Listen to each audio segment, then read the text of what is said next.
জানি না আর কি করলে মন পাবো তোমারে দেখার জন্য তোমার আইডিতে ঢুকি যতবার। তোমার ঘরে জন্ম নিছি মা, তুমি আমার জানের জান, নিজের বাপেরও এতবার বাপ ডাকো না।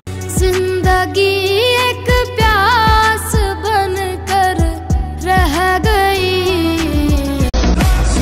যেই বয়সে কলম ধরার কথা ছিল সেই বয়সে ইনকামের রাস্তা ধরছি।